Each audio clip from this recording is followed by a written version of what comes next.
হাতে একগুচ্ছ তাজা ফুল, মুখে এক চিলতে অমলিন হাসি আর চোখে মায়াবী চাহানি। প্রথম দেখায় মনে হতে পারে কোনো সিনেমার দৃশ্য, কিন্তু এটি সিলেটের জিন্দাবাজার পয়েন্টের এক কঠিন বাস্তব।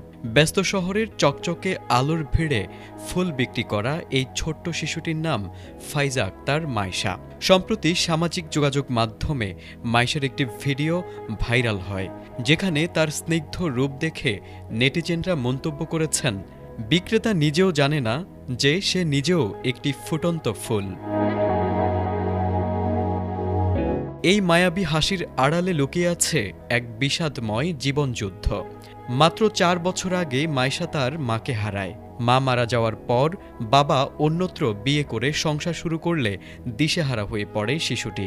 বর্তমানে সে তার নানির সঙ্গে বসবাস করছে। অভাবের তাড়নায় আর জীবিকার তাগিদে খুব অল্প বয়সেই তাকে সিলেটের রাস্তায় রাস্তায় ফুল বিক্রি করতে নামতে হয়।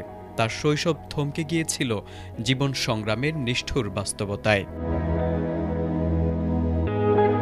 ভিডিওটি ভাইরাল হওয়ার পর তার নজরে আসে সিলেটের বিশিষ্ট সমাজসেবক ও ফাহিম আল চৌধুরী ট্রাস্টের চেয়ারম্যান ফাহিম আল চৌধুরীর। তিনি তাৎক্ষণিকভাবে শিশুটিকে খুঁজে বের করার অনুরোধ জানান এবং তার শিক্ষা, আবাসনসহ যাবতীয় নানাবিধ দায়িত্ব নেওয়ার আগ্রহ প্রকাশ করেন। পরবর্তীতে পুলিশের সহায়তায় চৌহাট্টা এলাকা থেকে মাইশাকে খুঁজে পাওয়া যায়। ফাহিম আল চৌধুরী ট্রাস্ট আনুষ্ঠানিকভাবে মাইশার উজ্জ্বল ভবিষ্যৎ গড়ার সকল দায়িত্ব গ্রহণ করেছে, যা সচেতন মহলে ব্যাপক প্রশংসিত হয়েছে। গত ৩ এপ্রিল সিলেট মেট্রোপলিটন পুলিশের কমিশনার আব্দুল কুদ্দুস চৌধুরী সাংবাদিকদের এই মানবিক উদ্যোগের বিষয়টি নিশ্চিত করেন। তিনি বলেন, ফাহিম আল চৌধুরীর এই প্রচেষ্টা সমাজে একটি ইতিবাচক বার্তা পৌঁছে দিয়েছে।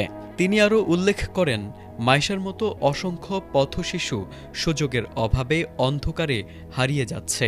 সমাজের বিত্তবান ব্যক্তিরা যদি এভাবে এগিয়ে আসেন, তবেই এসব অবহেলিত শিশুদের জন্য একটি সুন্দর ও নিরাপদ ভবিষ্যৎ গড়ে তোলা সম্ভব হবে। তারেক আজিজ, এটিএন বাংলা।